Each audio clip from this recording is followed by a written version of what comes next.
tá aí um erro. As pessoas querem bombar no digital, mas elas não são relevantes no offline.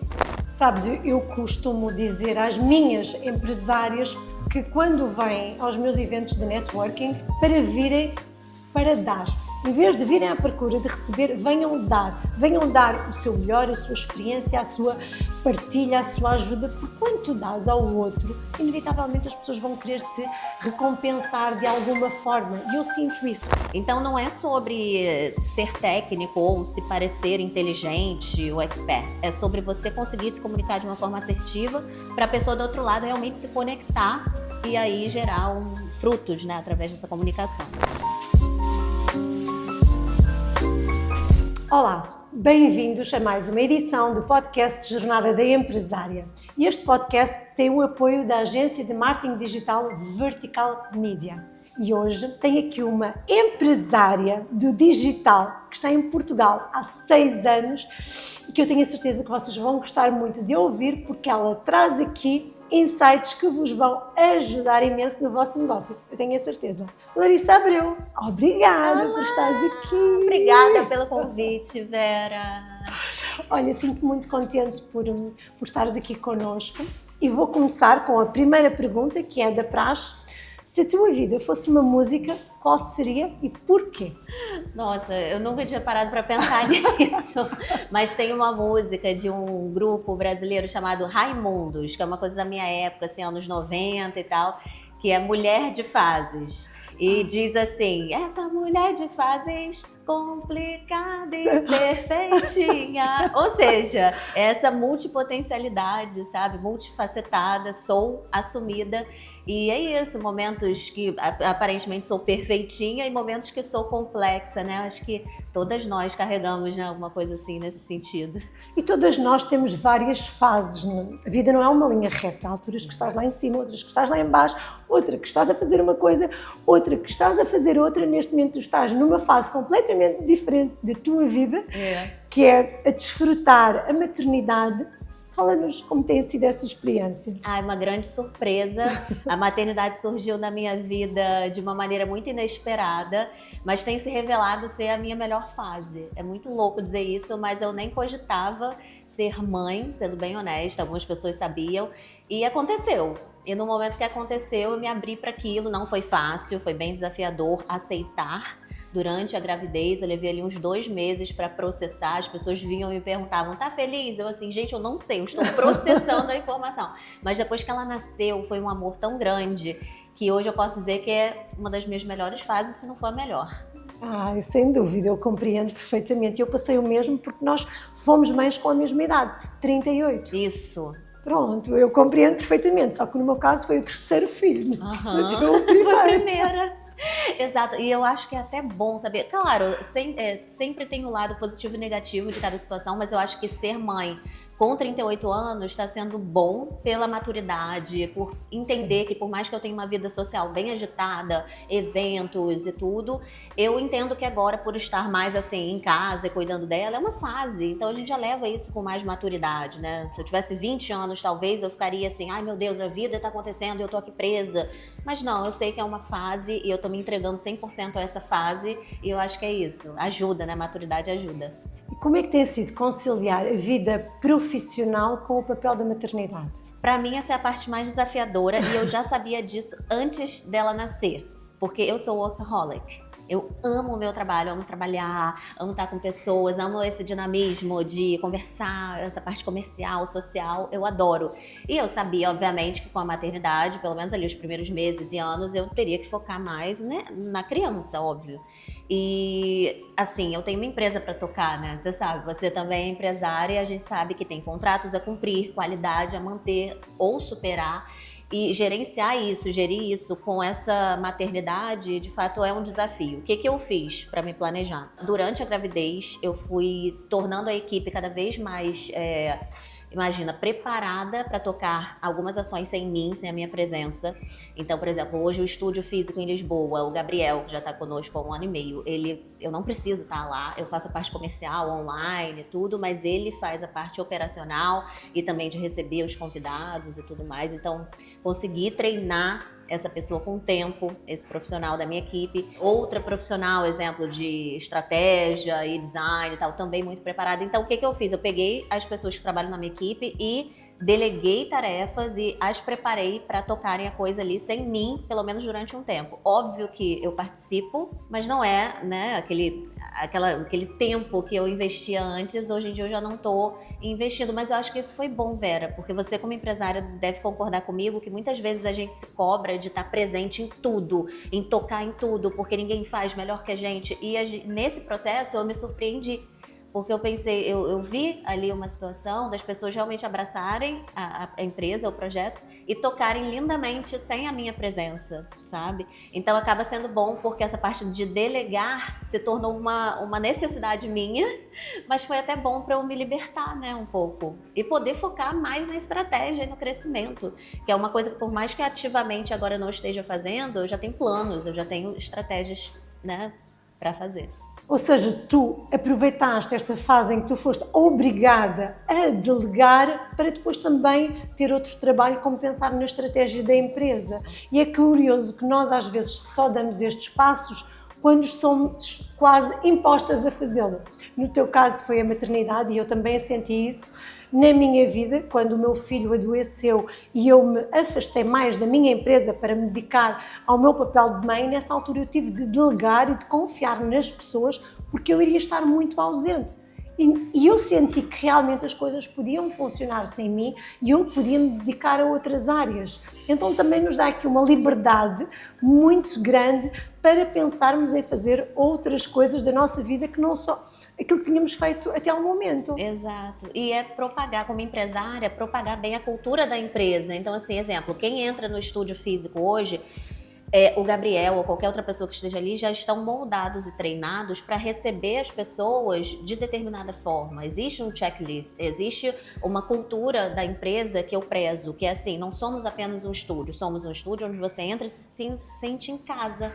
Então, o jeito de receber a pessoa, o sorriso no rosto, os detalhes, olha, ajeita aqui o cabelo e tal, quer um vinhozinho, quer alguma coisa, isso é importante.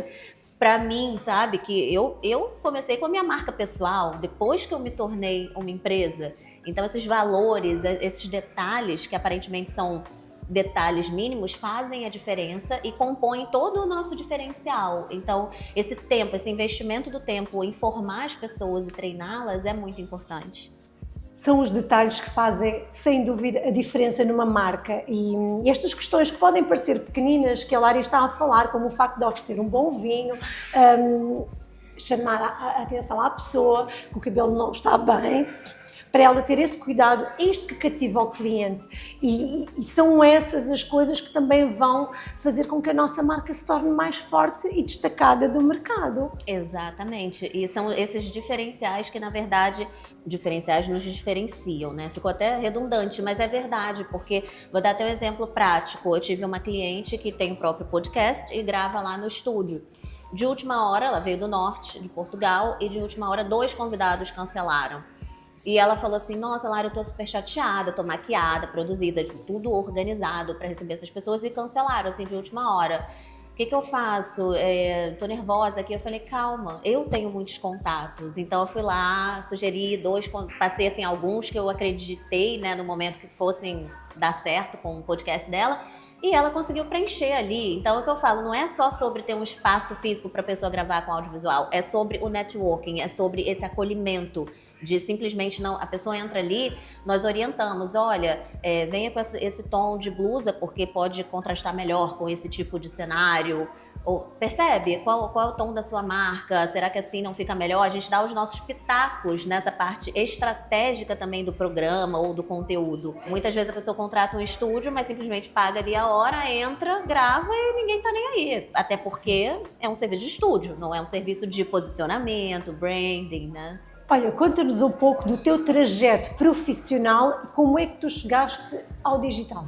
Eu comecei em 2016, resumidamente, assim, comecei em 2016 falando sobre desenvolvimento pessoal. Na época eu trabalhava numa empresa multinacional e estava naquele momento assim, não é muito isso que eu quero, e fui buscar muito autoconhecimento. Então eu fiz minha formação em Life Coach, fiz treinamentos com base em programação neurolinguística, então aquilo ali desabrochou muita coisa na minha vida, entre 2014 e 2016. E aí, em 2016, eu seguia na época uma psicóloga chamada Flávia Melissa, lá no Brasil. E eu via que ela era psicóloga, mas os vídeos dela do YouTube me impactavam muito. Eu falei, nossa, ela é psicóloga, ela não precisaria estar na internet falando sobre essas coisas, mas ela me impacta positivamente. Aquilo ressoou tão bem que eu comecei a pensar, por que não produzir um conteúdo similar na internet? Da mesma forma que ela me tocou e me ajudou, eu posso ajudar outras pessoas através do conhecimento que eu tô tendo. Entre 2014 e 2016 eu lia muito, participava de treinamentos e tinha muita coisa para partilhar. E aí eu fui para o meio digital com o objetivo de angariar clientes para o meu processo de life coaching online. E aí eu atendi vários voluntários, comecei a produzir conteúdo. Eu falava assim, Vera, você que hoje me acompanha pilhadas, né? Eu entrava na câmera e falava assim, namastê, bem-vinda. Não tem nada a ver. Mulher de fases, né? Eu tava naquela vibe. E gosto também dessa vibe, apesar de ser acelerada. Não te vejo assim. Namastê, começava a partilhar várias dicas e tal. E aquilo ali, muitas pessoas dando feedback positivo, eu gostei. Só que nesse período, eu me mudei para Londres e continuei a atender os voluntários, só que eu precisava de dinheiro. Eu vivia numa cidade cara, tinha experiência profissional em grandes empresas, então eu foquei no mundo corporativo novamente e pausei essa parte do digital. Quando eu me mudei para Portugal em 2018, eu relembrei aquilo do digital, do online, e aí, quando eu me mudei para cá, a ideia era empreender com meu marido. Ele já tinha uma empresa de eletrônicos recondicionados e eu comecei a empreender com ele, mas detestei, porque eu ficava num apartamento, eu e ele, olhando para a cara um do outro, não conhecia ninguém em Portugal, zero. E eu sou muito assim, né, de conversar com as pessoas, eu comecei a ficar agoniada, eu falei, gente, não dá. Primeiro que o business não me interessava muito, eletrônicos e tal, não tinha nada a ver comigo. E trabalhando com meu marido, eu falei, não. Nesse momento, veio a minha família me visitar. Eu tinha 2 meses aqui em Portugal e fui passear com eles no centro de Lisboa. E minha irmã virou pra mim e falou assim, cara, como assim? Você tá aqui há 2 meses, você conhece Lisboa como tudo, parece uma guia de turismo. Aí eu, nossa, é verdade, eu tava tão apaixonada por Lisboa, eu ia em museus, descobria restaurantes secretos, realmente entendia a cultura, estudava e tal, e gostava muito de fazer aquilo, levar as pessoas para conhecer a cidade. E aí ela falou assim, olha só essa aplicação aqui, era um Tinder do turismo, como é que funcionava? Eu me cadastrava, registrava como guia local, pessoa local, para mostrar para os estrangeiros durante X horas a cidade, um walking tour. E aí eu cobrava por hora, me cadastrei nesse aplicativo, comecei assim, sem saber muita coisa, mas começou a dar certo. E nesse momento o digital desabrochou novamente, porque eu começava a partilhar os lugares que eu ia levar essas pessoas. Então olha só essa igreja linda que foi queimada no ano de 1900 e tanto, não sei o quê. E as pessoas do outro lado começaram a gostar. Na época eu era vibe lisboeta e a ideia era angariar clientes para fazer esses walking tours. Só que eu fiz tudo errado. Eu falava inglês, sendo que o meu público no Instagram falava português. Dá pra ver, né, ali nas estatísticas e tal. Eu falava para brasileiros e portugueses, tentando angariar clientes estrangeiros. Eu fiz tudo errado. Só sei que eu cresci organicamente. Naquela época, de fato, era mais fácil, não tinha tanta gente produzindo conteúdo. E o Vibe Lisboeta se tornou a Lari, que é essa pessoa que influencia lifestyle e tudo mais. E veio essa vertente de influencer, né? A partir daí comecei a produzir esse conteúdo, não pegava clientes por ali, pelo Instagram, era pela aplicação, mas eu entendi que eu tinha ali uma comunidade que eu poderia vender alguma coisa para essa comunidade. Quando veio a pandemia, o meu contrato com a Câmara de Comércio Portuguesa, eu trabalhava de segunda a sexta e tal, voltei para o mundo corporativo em Portugal, porque só esse guia de turismo não pagava, né, tudo. E quando veio a pandemia, o meu contrato encerrou, o turismo também parou e eu me vi dentro de casa. Na época eu já tinha 10 mil seguidores e eu pensei, o que eu posso vender para essas pessoas? Naquele momento, as pessoas viam que a minha produção de conteúdo estava indo muito bem e me procuravam. Lari, sou empreendedora, não sei nada no digital. Meu negócio fechou físico por causa da pandemia. Me ajuda a alavancar o meu Instagram. Como é que eu faço? Como é que eu crio o meu Instagram? Como é que eu me posiciono e tal? Eu comecei a vender consultorias. A minha primeira consultoria custou 35 euros, 1 hora. 2 meses depois já era 145. 5, porque eu via o valor do meu trabalho. Depois vieram as mentorias e tudo mais, até chegar no estado atual, que é vendo sim mentorias, mas tem uma empresa, uma agência de marketing digital, gestão de redes sociais, criação de sites, tráfego pago e o estúdio físico em Lisboa, onde eu ajudo marcas a alavancarem aí o seu digital. Falo pra caramba, né? Não. Tá é ótimo. porque eu vou... Até porque tu começaste do nada e de repente conseguiste criar todo esse império. Desde 2018 que cá estás. Exatamente. Olha, eu olho para ti e eu vejo uma mulher de networking. Amo. Tu falas com toda a gente, conheces muitas pessoas de áreas completamente distintas e eu vejo-te igual em todos os meios. É sempre a Lari que te caracteriza com essa energia boa. Queres falar aqui um bocadinho à nossa audiência sobre a importância do networking e como é que nós podemos transformar esse networking em parcerias estratégicas? Eu adoro esse tema, Vera, porque eu sempre digo uma coisa, networking te coloca em lugares que o seu diploma às vezes não te coloca. Muita gente às vezes tem uma capacidade técnica incrível, experiências maravilhosas, uma jornada de 20 anos na área, muito repertório, mas não sabe traduzir isso, empacotar isso de uma forma estratégica para se relacionar com as pessoas e ter frutos através disso. Eu sei que tem muita gente que olha para o networking como interesse. Eu vou naquele lugar porque eu quero conhecer aquela pessoa e eu não vejo isso como interesse, eu vejo como troca. Porque no momento que você é uma pessoa interessante, aquele outro, digamos assim, alvo, né? Ele também vai se beneficiar do que você conhece, do seu conhecimento, do seu networking. Então eu vou para um evento, eu amo. Primeiro ponto, eu trato as pessoas de forma igual, sabe? Eu falo todo mundo, a gente não sabe quem são as pessoas e todas as pessoas merecem ser tratadas da mesma maneira. Esse é o ponto número 1. Isso parece uma coisa muito banal, mas eu percebo que nem todas as pessoas são assim, principalmente quando existe o digital e o digital infla o ego. Muita gente às vezes assim, eu tenho 10 mil seguidores e aí já se acha importante, famoso, e chega e não fala com as pessoas. Então assim, eu vejo que a humildade, o fato de ser do povo, das pessoas, isso diferencia mesmo.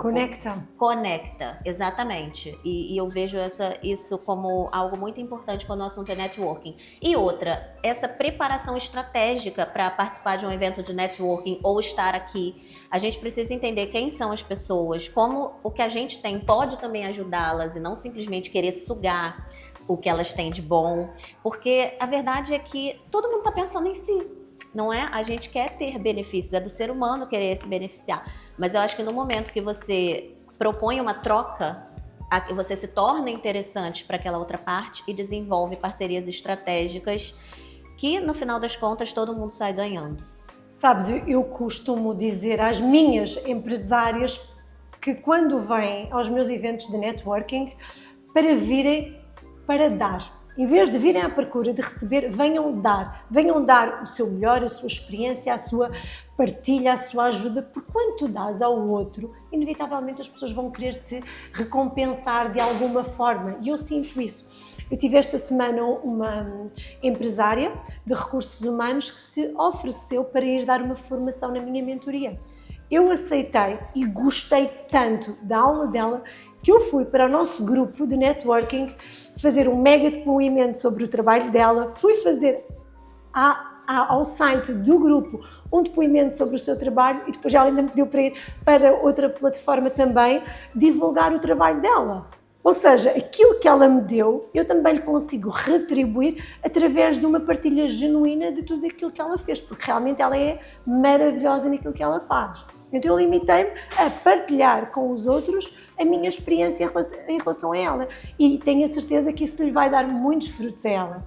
É o gatilho da reciprocidade, né? A gente recebe e quer contribuir e entra até puxando esse gancho a produção de conteúdo, um conteúdo que conecta e que inspira as pessoas do outro lado. Porque imagina, você produz conteúdo, Vera, você trabalha super bem a sua marca pessoal. No momento que a pessoa está do outro lado te consumindo, você impacta a pessoa de uma forma positiva naquele tema que você está direcionada. No momento que ela precisa de alguém para ajudar com o networking, com o posicionamento, enfim, eu não sei qual é a vertente da sua mentoria atual, ela vai lembrar de você. porque você transformou com aquele conteúdo. Por isso a importância do conteúdo gratuito e a consistência desse conteúdo gratuito para gerar essa conexão e gerar valor do outro lado. Eu considero fundamental nós entregarmos conteúdo gratuito de valor, porque acaba por conectar a pessoa e se de uma forma gratuita ela já consegue aprender tanto, imagina quando paga para ter. Tem um acesso ilimitado a conhecimento. Exatamente. E hoje em dia as pessoas também estão buscando muito algo relacionado à experiência, ao ponto de vista, à opinião, né? Eu costumo dizer hoje em dia quem está produzindo aquele conteúdo de 3 dicas para fazer não sei o quê, não vai funcionar, porque as pessoas querem saber o que a Vera, qual a jornada da Vera, o que a Vera fez naquela situação. Isso sim, esse storytelling, né, que é o que a gente chama, essa narrativa, é isso que conecta, que cativa, que torna a sua marca diferenciada no mercado. Há anos atrás era muito mais fácil, né? Você publicava ali alguma coisa generalista e dava certo. Hoje em dia, não. As pessoas têm muita oferta. Então, essa diferenciação ela precisa estar presente em todos os momentos. E o conteúdo de valor, que muita gente tem dúvidas, né? Ah, tá, o que é um conteúdo de valor?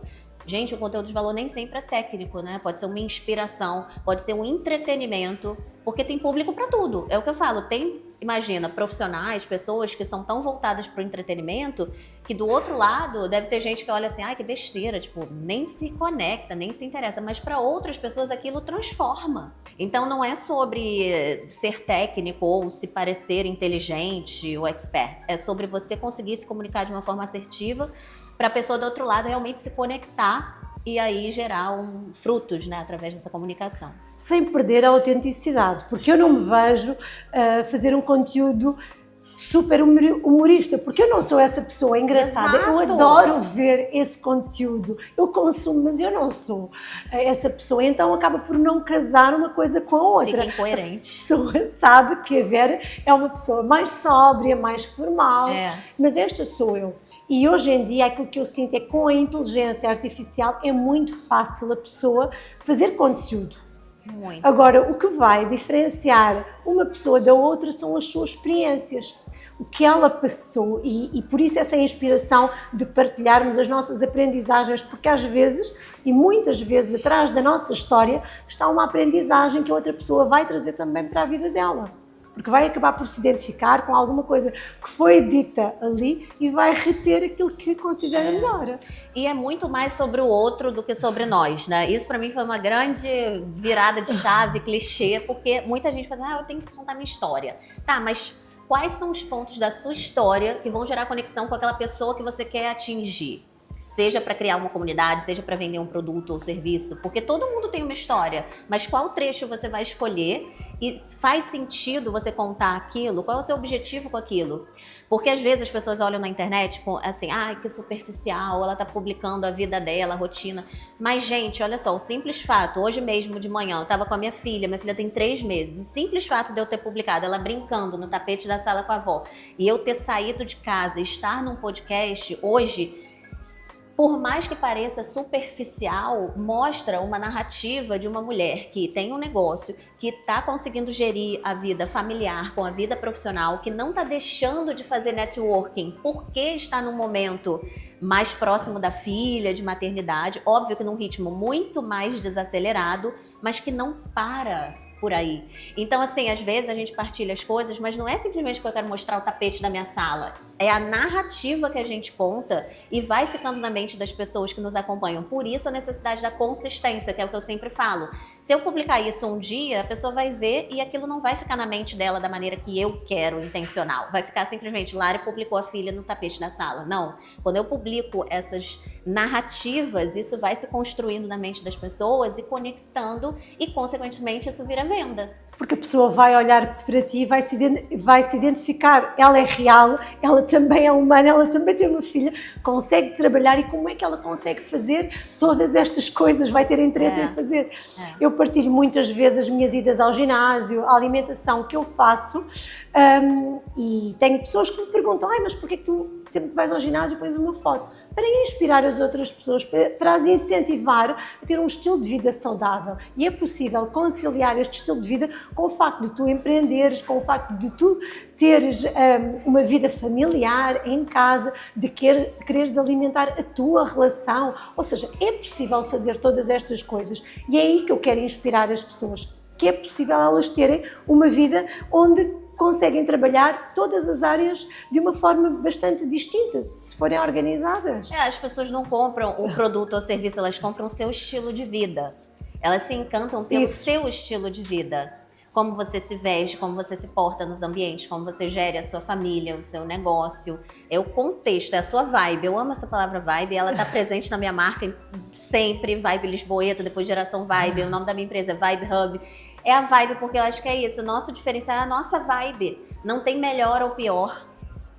A gente precisa se autoconhecer para entender qual é o nosso tom de voz que vai gerar conexão.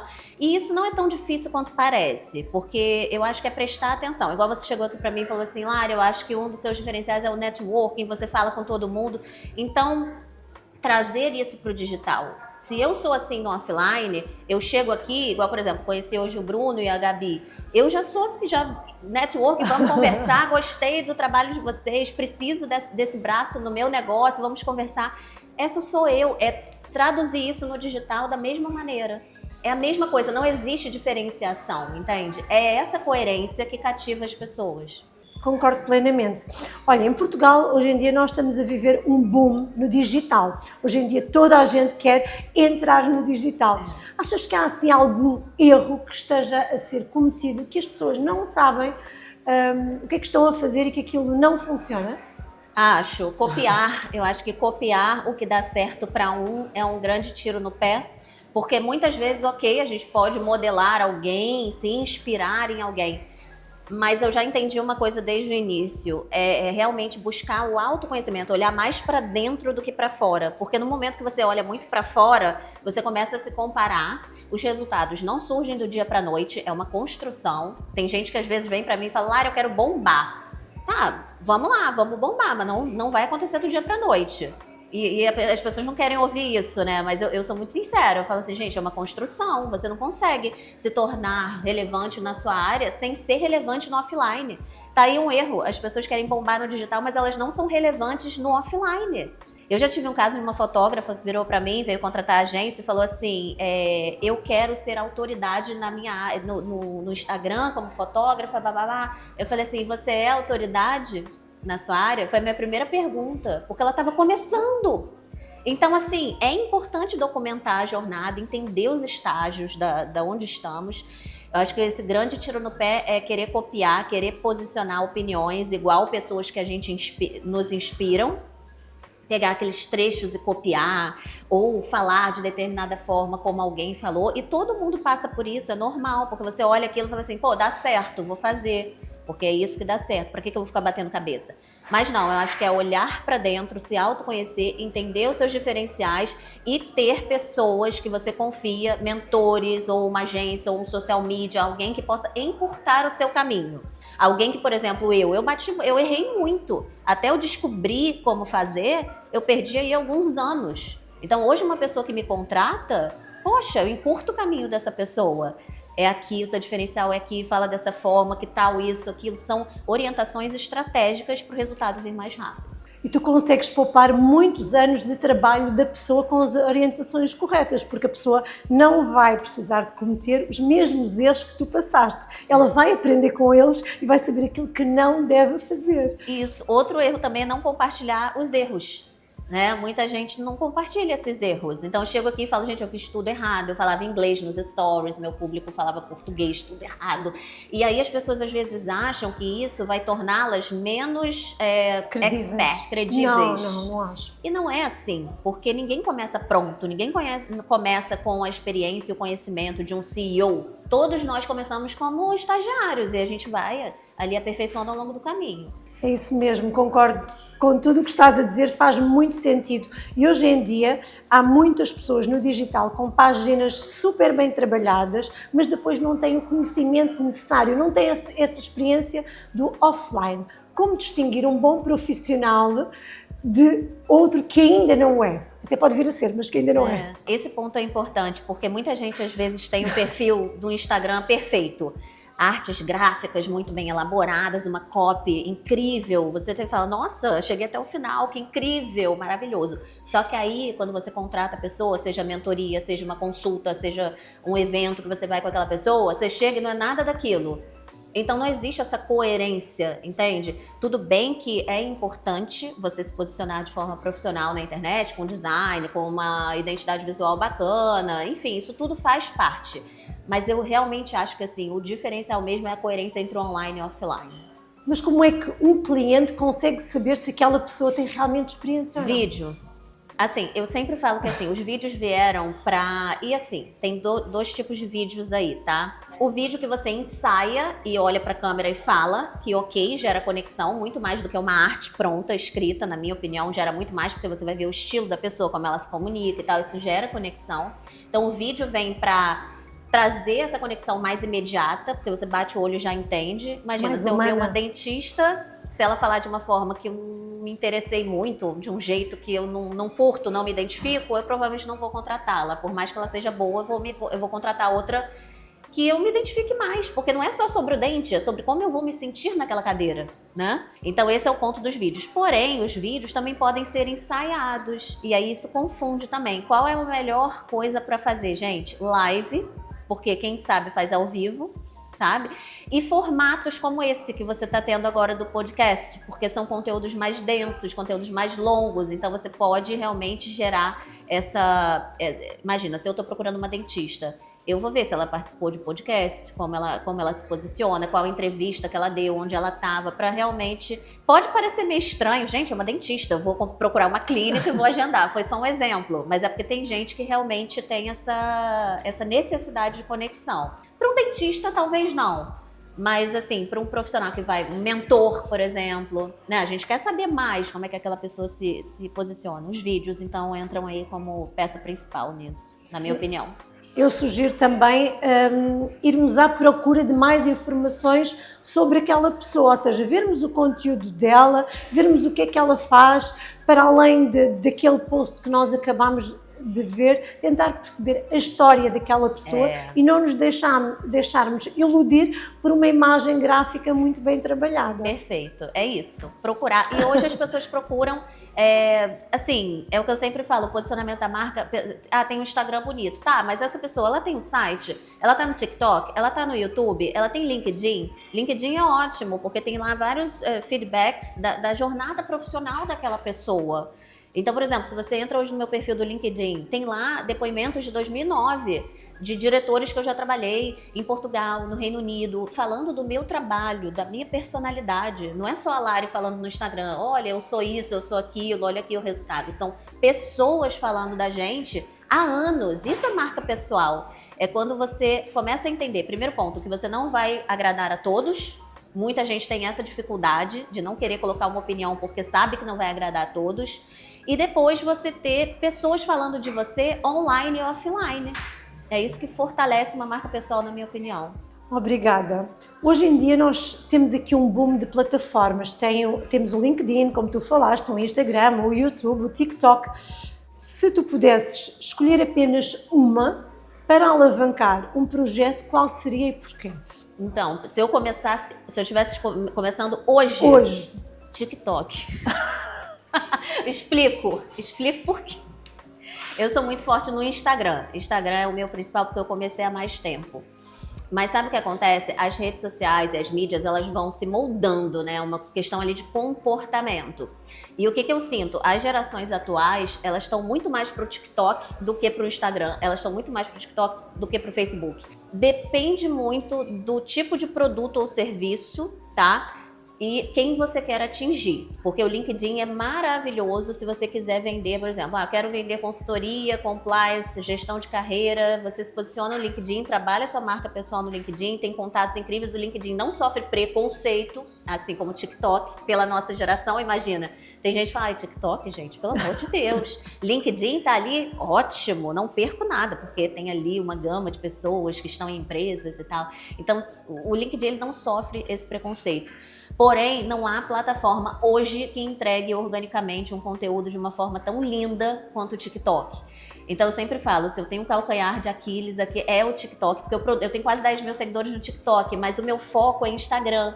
E a forma que a gente produz conteúdo nas plataformas tem que ser diferente. Eu posto um conteúdo no YouTube de uma forma, no Instagram de outra, no TikTok tem que ser de outra. Muitas vezes eu pego o mesmo conteúdo do Instagram, que performou super bem, coloco no TikTok e ele não funciona super bem, porque não é o formato ideal para aquela plataforma.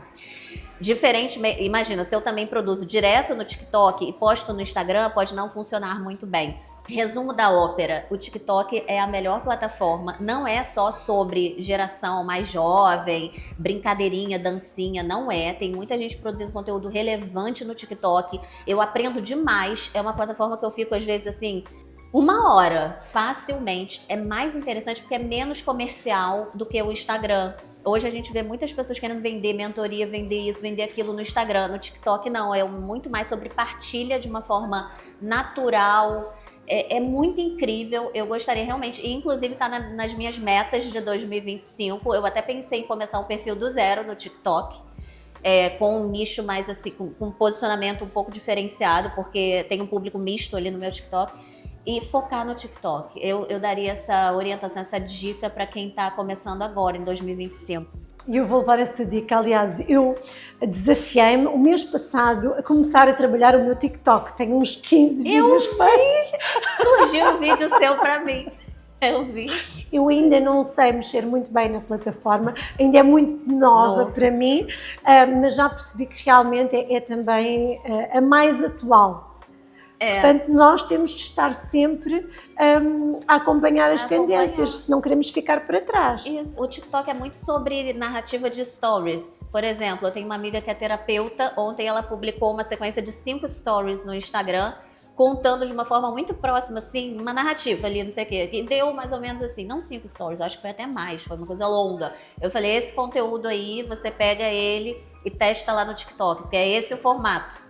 Aí ela, ai, que preguiça. Eu falei, fica à vontade, eu tô te dando aqui uma coisa assim, porque num conteúdo no TikTok, você pode chegar a muita gente. E aí, como você vai vender, você vai precisar pensar, porque no Instagram, eu acho que pelos stories, a gente consegue gerar uma conexão mais rápida, colocar um link e vender mais facilmente do que no TikTok. Porém, o TikTok te traz um alcance orgânico gigantesco que você não teria no Instagram, teria que investir muito em tráfego pago para alcançar. É mesmo. Olha, diz-me quais são os principais desafios que tu sentes na legislação portuguesa para quem quer empreender no digital. Nossa. E não sabe. No digital e fora dele, né, gente? Nós temos um sócio aqui em Portugal. Que é o Estado. É o Estado. Então, assim, a carga tributária em Portugal é absurda. Eu diria que até é mais agressiva do que no Brasil. É bem complexo. Tanto é que a gente vê que muitas pessoas, às vezes, nem querem regularizar os seus negócios. Não querem, né? Emitir nota. Não querem fazer porque é complicado. É como se a conta não fechasse. A verdade é essa. Então, acho que é esse o maior desafio para quem tem esse pensamento de empresário, porque às vezes, assim, o empreendedor, né, o tino empreendedor é o que faz da pessoa se mover todos os dias e tal, mas a mentalidade de empresário, que é criar um negócio, crescer o negócio, regularizar o negócio, em Portugal eu acho muito desafiador, muito mesmo. Tudo bem que existem programas incríveis, né, Portugal 2030, tem muitos investimentos. 2020 também. 2020 também, muitos investimentos. E é uma oportunidade para quem quer passar por esse processo, acho que é uma oportunidade mesmo. Mas, por outro lado, eu vejo que a carga tributária é muito puxada. E às vezes as pessoas não têm noção. Eu, estes dias, estava a registrar um evento que eu vou organizar em junho, numa plataforma, na Eventbrite, para vender bilhetes. Sim. E eu percebi que tenho de pagar 8% de comissão à plataforma, mais 23% ao Estado. Ou seja, aquele preço de venda do bilhete, para mim, vai ser menos 31% do que aquilo que eu estou a cobrar. E a pessoa olha e diz que é caro o valor. Não tem noção de todos estes custos que nós temos de suportar quando estamos a lançar um produto. E essa é a diferença da mentalidade, né? Porque você poderia falar, faz um MBA, controla ali pra, né, fazer de uma forma... E tá tudo bem, quem faz também, né, gente? Já fiz isso também, normal. Sim, sim. Mas é isso, quando você quer aumentar, quando você quer ter... Porque hoje, imagina, você pode ter 50 pessoas no seu evento, amanhã você pode ter 5 mil. Você não vai conseguir gerir 5 mil com MBA. É a mentalidade empresária que diferencia isso. E eu acho que outro ponto também que é importante falar sobre Portugal, que é um país que eu sou apaixonada, tô aqui adoro, quem me acompanha sabe, mas eu acho que tem uma questão quando a gente fala sobre empreender, que é importante falar para as pessoas, que é o comportamento de consumo. Eu venho do Brasil e também morei nos Estados Unidos quase 8 anos, então é um comportamento de consumo muito mais desacelerado. Então, citando o exemplo de uma amiga minha, um casal de amigos, eles abriram uma barbearia aqui no Arieiro, em Lisboa. Porque eles vieram com aquela mentalidade do Brasil. Na época estava bombando as barbearias do Brasil, as pessoas iam para tomar cerveja, tiram fotos e tal. Aqui tinham pessoas que cortavam o cabelo a cada 2 meses. Então, assim, lá no Brasil era uma vez por semana. Então, esse estudo de mercado, essa pesquisa sobre como as pessoas locais se comportam é muito importante. Quando a gente traz isso para o digital, a gente fica com um pouco mais de flexibilidade, porque a gente pode vender para pessoas no mundo inteiro. Porém, obviamente, se a gente vive num lugar, a gente vai vender mais para aquelas pessoas. É igual uma loja. Você abre uma loja na rua, sei lá, Avenida das Forças Armadas. Você pode até vender para quem está no porto. Ok, vende, entrega por CTT. Mas a verdade é que pessoas vão passar na sua rua, na sua porta, né? Então a tendência é que você venda para aquelas pessoas locais. E entender essa diferença comportamental é muito importante. Esse conselho é ótimo e eu tive um espaço que tu frequentaste de brunch, né, no Saldanha, e o espaço era fantástico, o conceito também, a comida também, mas estava inserido na zona errada. Porque não fiz esta pesquisa de mercado, eu não fui saber o que é que o meu cliente queria e foi um erro que me custou muito caro. Então é crucial nós percebermos onde é que estamos inseridos para depois escolhermos o melhor conceito, o que é que se vai adaptar ali.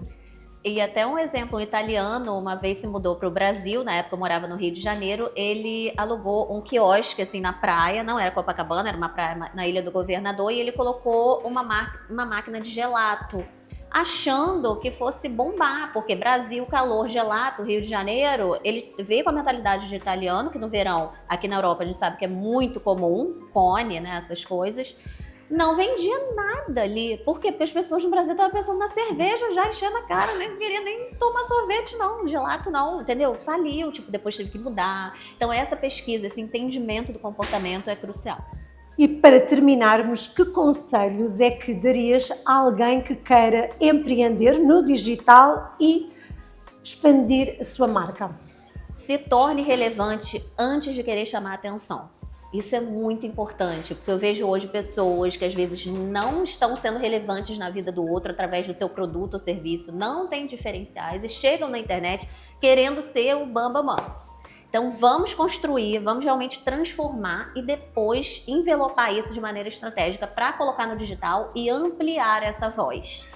Conselho. Fantástico conselho. E já sabem, se querem também começar a dar os primeiros passos no empreendedorismo, tem o curso Empreende já disponível, com 5 aulas muito simples e práticas, onde vão ter o plano A até ao Z para conseguirem os vossos resultados. E eu quero agradecer aqui à Lari a presença, gostei muito. Passa muito rápido, eu quero falar mais. Eu que agradeço. Tinha aqui um monte de perguntas que vão ficar para uma próxima oportunidade. Claro, deixa eu só um minutinho, não é para falar de mim não, para falar dessa mulher. Eu lembro quando eu vim aqui pela primeira vez. Ai, eu também lembro. Eu preciso falar, depois vê se rola um corte aí. Eu lembro.